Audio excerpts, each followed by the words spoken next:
अस्सलाम वालेकुम जी। अब हमने पार्टीशन फंक्शन सारा पढ़ लिया, हमने उसकी एप्लीकेशन देख ली। तो अब हम उसे एक अगले स्टेप पे जा रहे हैं जो है डेंसिटी ऑफ स्टेट के बारे में। तो डेंसिटी ऑफ स्टेट को समझने के लिए हमें पहले एक चीज और समझनी पड़ेगी, वो होगी state of the system. Specification हम देखेंगे स्टेट ऑफ द सिस्टम की। तो शुरू करते हैं। पार्टीशन फंक्शन बुनियादी तौर पे क्या करता है कि सिस्टम के ओवरऑल यानी जितने आपके पास रेलिवेंट बोल्ट्जमैन फैक्टर होते हैं उसको सम ओवर करता है उन सारी चीजों को। तो ओवरऑल यानी पार्टीशन फंक्शन को कैलकुलेट करना या बनाना हमारा पहला स्टेप होता है जब हम तमाम थर्मोडायनेमिक पैरामीटर्स प्रॉपर्टीज को ड्राइव करने जा रहे होते हैं। अब क्या है कि अगर हम आइडियल गैस में ये टेक्निक देखते हैं तो हमें पहले पार्टीशन फंक्शन मालूम करना पड़ेगा। अगली बात हमें देखना पड़ेगा कि ये जो रेलिवेंट एनर्जी लेवल है, ये आप जिनको स्टेट ऑफ द सिस्टम कहेंगे, वो अब आपने मालूम करने हैं ताकि आपको पता चले कितनी स्टेट सेम एनर्जी या मोमेंटम के इंटरवल पे लाई कर रही हैं। तो ये मालूम पता लग गया मुझे, तो फिर मैं डेंसिटी ऑफ स्टेट को बड़ी आसानी से डिफाइन कर लूंगा। अब इसमें कुछ लफ्ज ऐसे आ रहे होंगे जो आप कंफ्यूज हो रहे होंगे कि क्या बोल रहा हूं, स्टेट ऑफ द सिस्टम, ये चीजें। तो ये जो लाइन है ये सबसे अहम बात है कि हमारा प्राइमरी आज के टॉपिक में क्या है कि हमने देखना है कितनी स्टेट आपकी सर्टेन एनर्जी के अंदर लाई करती है। अब स्टेट क्या होती है, ये क्या है, ये सारा समझते हैं। तो specification of state of system में क्या है। अब जब माइक्रो पार्टिकल्स को आप देख रहे होते हैं जिसमें एटम और मॉलिक्यूल्स होते हैं तो उनपे क्वांटम लगती है, यानी laws of quantum mechanics apply हो रहे होते हैं। तो क्वांटम मैकेनिक में अगर आप मोस्ट प्रिसाइज मेजरमेंट करते हैं यानी किसी सिस्टम के लिए, तो वहां पे आपको हमेशा एक set of discrete quantum states मिलेगा जो करेक्टरिस्टिक्स ऑफ सिस्टम के बारे में होगा। क्या मतलब कि आपके पास ये जो माइक्रोस्कोपिक स्टेट ऑफ सिस्टम है, ये मुझे क्या बता रहा होगा, ये पर्टिकुलर क्वांटम स्टेट बताएगा जिसमें सिस्टम मालूम हुआ।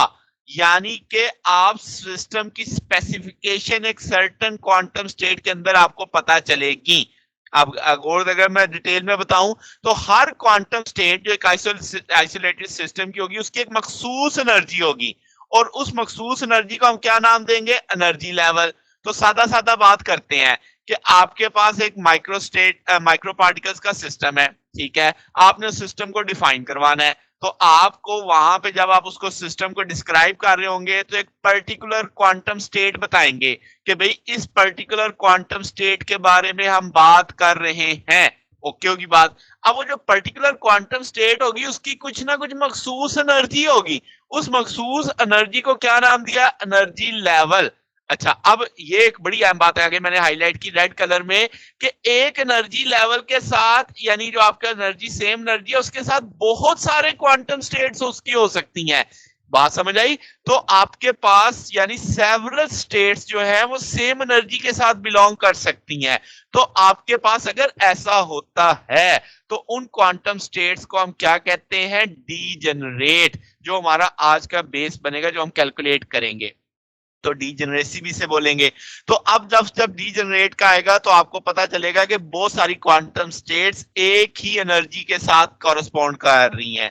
अच्छा, अब आपके पास हर सिस्टम में एक लोएस्ट पॉसिबल एनर्जी भी होगी, और आमतौर पे जरूरी नहीं कि हो, एक्सेप्शंस हो सकती हैं, मगर आमतौर पे एक पॉसिबल स्टेट होती है जो आपकी लोएस्ट एनर्जी को डिस्क्राइब कर रही होती है, उसको हम ground state of the system बोलेंगे। तो बात समझ आ रही है। मोटी मोटी बात क्या है कि आपने माइक्रोस्कोपिक सिस्टम को डिस्क्राइब किया किससे, एक क्वांटम स्टेट से। उस क्वांटम स्टेट की एक मखसूस क्या होगी, एनर्जी होगी। उस एनर्जी की और भी यानी और भी जो आपके सेवरल क्वांटम स्टेट उस एनर्जी की हो सकती हैं, उस कॉरेस्पॉन्ड टू उस एनर्जी के हो सकती हैं। वो जो आपके पास अगर एक मखसूस एनर्जी की बहुत सारी क्वांटम स्टेट के साथ कॉरेस्पॉन्डिंग है तो हम बोलेंगे कि वो डीजेनरेट है, यानी वो स्टेट्स क्या है, डीजेनरेट है। और अगर आपके पास एक क्वांटम स्टेट जिसकी एनर्जी सबसे कम है, ठीक है, तो हम बोलेंगे वो ground state of the system है। आमतौर पे वो एक ही होगी। आगे चलते हैं। अब ये मिसाल से ये सारी बातें ना आपको फटाफट समझ आएंगी, बड़ी अच्छी मिसाल है। लेट्स से एनर्जी लेवल हम देखते हैं पार्टिकल के एक बॉक्स में। हम कहते हैं एक पार्टिकल जिसका मास m है, एक बॉक्स के अंदर है, बॉक्स की साइड है, आप डायमेंशन x y z आप ले लो, lx एक साइड है, ly एक साइड है, lz यानी तीन साइडें होंगी बॉक्स की। ओरिजिन पे आपने उसको देखा है तो आपके पास 0 से लेस देन x यानी उसकी जो आपने पोजीशन देखी है वो 0 और LX के दरमियान में है, 0 और LY के दरमियान में है, 0 और LZ के दरमियान में है। यानी जो Z एक्सिस है, X एक्सिस है, वो ओरिजिन से लेकर LX लेंथ तक है। जो Y एक्सिस है वो 0 ओरिजिन से लेकर LY लेंथ तक है। जो Z एक्सिस, जो Z वैल्यू आएगी वो 0 ओरिजिन से लेकर LZ लेंथ तक है। ठीक है, अब Schrodinger wave equation quantum mechanics में हमने पढ़ी है। यहाँ पे केस आप 2m e over H cut ले सकते हो सारे के सारे को। तो इसका अगर आप देखो तो आप इसे ओपन करके लिख सकते हैं इस तौर पे। अब अगर आप इसके सोल्यूशन की बात करें तो अगर आप इसकी बाउंड्री कंडीशन देखें तो वहां पे साइज 0 होगा एट x0 x LX के, y0 y LY के, z0 z LX के। मतलब ये इसका सोल्यूशन है। जरा इसमें x0 करो, x0 करो तो साइन 0 हो गया, तो पूरा फैक्टर ही 0 हो गया, तो इसका साइन 0। x की जगह LX रखो, LX नीचे भी ऊपर भी, LX से कटेगा n पाई x बचेगा, साइन 180 पे 360 पे 0, पूरा फैक्टर 0, यानी साइन 0 हो रहा है। कब कब? जब आप x0 रखोगे, XLX रखोगे, आंसर साइज 0। y0 रखो तब भी जवाब साइज 0, LY रखो तब भी जवाब 0, Z0 रखो तब भी जवाब 0, LZ रखो तब भी जवाब 0। तो मतलब क्या हुआ कि आपके पास एक स्टेट ऑफ पार्टिकल यानी एक वेव फंक्शन से आप समझा रहे हैं, और यहाँ पे NX NY NZ क्या है, ये क्वांटम स्टेट होगी उस पार्टिकल की जिसके हम ये डिफाइन कर रहे हैं, जिसको हमने बॉक्स के अंदर देखा हुआ है, और ये हमेशा पॉजिटिव होगा। इसकी वैल्यू 1 2 3 आप कंटिन्यू करेंगे। अच्छा, अब वेव फंक्शन तो पता चल गया। अब जरा एनर्जी भी हमने जाहिर है क्वांटम में निकाली हुई है। हम जानते हैं pi square h cut square over 2m है, nx square over lx square plus ny square over ly square plus nz square over lz square. अगर मैं मानूं lx ly lz बराबर है तो कॉमन उठा के बाहर निकाल लो, ठीक हो गया। अब ये एनर्जी आ चुकी है। अब यहीं से सारी आपको वो स्टेट समझ आएगी। अब ग्राउंड स्टेट क्या पढ़ाई थी? लोएस्ट पॉसिबल वैल्यू, n की लोएस्ट पॉसिबल वैल्यू मैंने क्या बताई? 1 हो सकती है, तो वो 1 लगा दो जनाब। जब आप nx ny nz को 1 1 रखोगे तो ये lowest possible energy ground state indicate आ जाएगा। तो वेव फंक्शन आप लिख सकते हो साई 1 1 के साथ एनर्जी में, ये एनर्जी का फार्मूला बन गया है। n की जगह 1, nx की जगह 1, ny की जगह 1, nz की जगह 1, तो वो फार्मूला आ जाएगा 3 pi square h cut square 2 ml square. तो ये ग्राउंड स्टेट की एनर्जी आ गई। ठीक है, अब ये डेफिनेशन बड़ी अहम है। अगर single quantum state lowest possible के साथ यानी कॉरेस्पॉन्ड कर रही है, तो अगर सिर्फ ओनली वन क्वांटम स्टेट एक एनर्जी लेवल के साथ बिलोंग करे तो हम इसे बोलेंगे नॉन डीजेनरेट। दोबारा सुन लो, अगर सिर्फ और सिर्फ एक क्वांटम स्टेट एक एनर्जी लेवल को ताल्लुक रखती है, उससे कॉरेस्पॉन्ड कर रही है, तो वो एनर्जी लेवल क्या होगा? Non degenerate.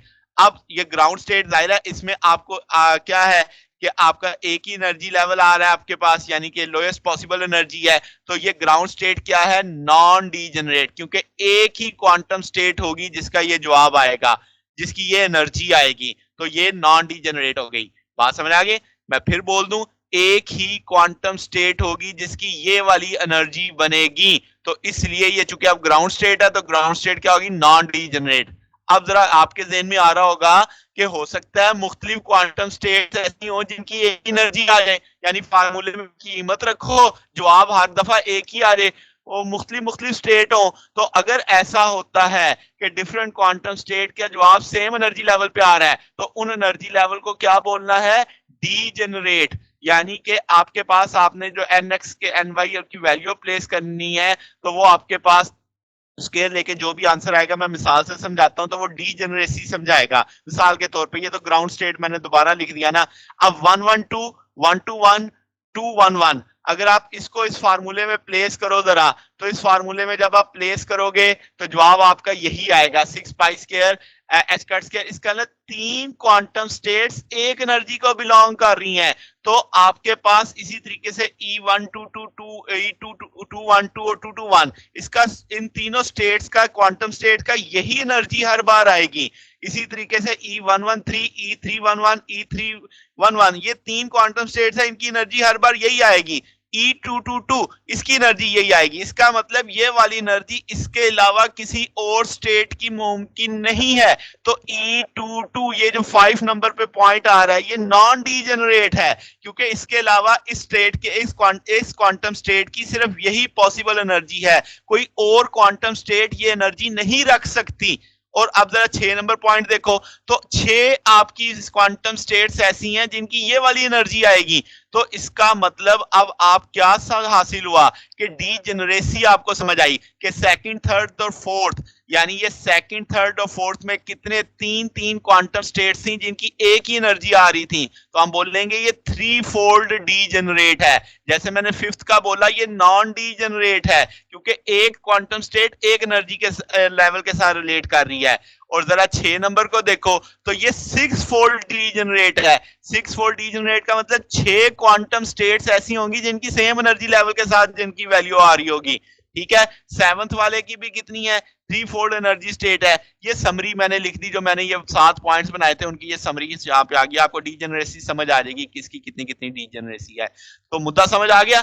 तो अब ये पॉइंट बड़ा अहम है कि अगर एक क्वांटम स्टेट एक एनर्जी लेवल के साथ बस ताल्लुक रखे ओनली, तो वो क्या कहलाएगा, एनर्जी लेवल नॉन डीजेनरेट। और अगर आपके एक एनर्जी लेवल के साथ बहुत सारे क्वांटम स्टेट का वही जवाब आ रहा है, तो वो एनर्जी लेवल क्या कहलाएगा, डीजेनरेट। तो अब आपको डीजेनरेसी और नॉन डीजेनरेसी का समझ आ गई। बात समझ गए, सादा सादा लफ्जों में मैंने समझाया, मुश्किल नहीं है। अगर आपको इसमें कोई बात पूछनी हो, डाउट हो, तो नीचे कमेंट्स में पूछ सकते हैं। वीडियो अच्छी लगी हो तो वीडियो को लाइक कीजिएगा, दोस्तों के साथ शेयर कीजिएगा, चैनल को भी सब्सक्राइब कर दीजिएगा। अब तक के लिए इतना ही, बाकी इंशाल्लाह फिर नेक्स्ट देखेंगे। ओके, अल्लाह हाफिज।